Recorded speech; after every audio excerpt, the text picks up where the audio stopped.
I'm Liselotte, and I'll be your new guest host. Today, we're going to meet up with Liselotte Watkins, one of our top illustrators, and she knows the importance of the right inspiration. Go study. You need all this information to be able to create girls. I can't just draw girls from, people that I see or the magazines. You have to envision a life. And if you read books, it kind of gives you all the food that you need to create these girls, because you need some kind of background information.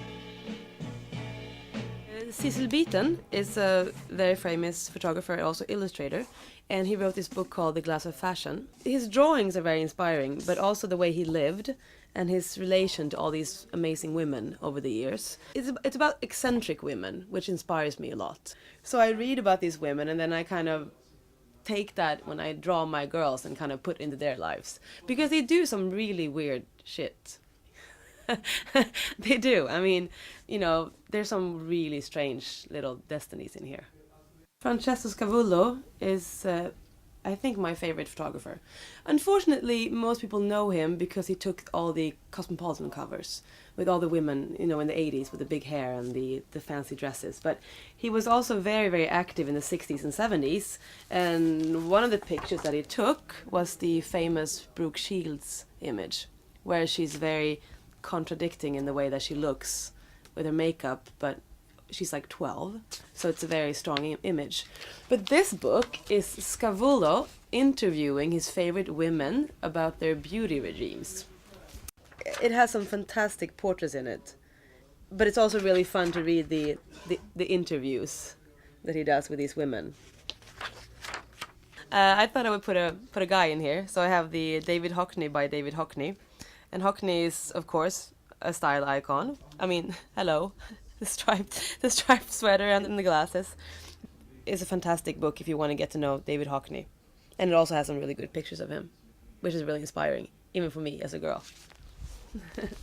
This book, Cheap Chick, I lent out to Johan Wirfelt, the editor of Rodeo magazine, about a year ago, or 2 years ago, I don't know. And he hasn't returned it to me until now, so I'm very happy. And I think it's been used very frequently in the magazine and also on the site. It has a lot of diagrams of how you wear your clothes. If you wear them over the winter and over the summer, you get more usability out of them and they cost you less money. It's just about how you create your own look. And it's very economical in a way. It's not about spending a lot of money to look fabulous. It's about spending less money. This book is just called Diana Vreeland, by Diana Vreeland. And it's not based on a true story in a way. I mean, she fakes everything. It's not really true, but it's a very inspiring book about her life. She worked for Harper's Bazaar for 28 years. Then she moved on to Vogue to work with she worked with all the best photographers and really, changed the magazine over the years. And then she was a curator at the Metropolitan Museum. If you're going to work in fashion, you have to know fashion. And it's not about trends. It's not about the latest show from Chloe. It's about these people.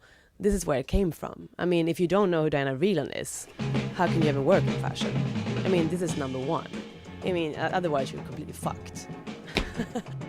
Next time on Go See, male model.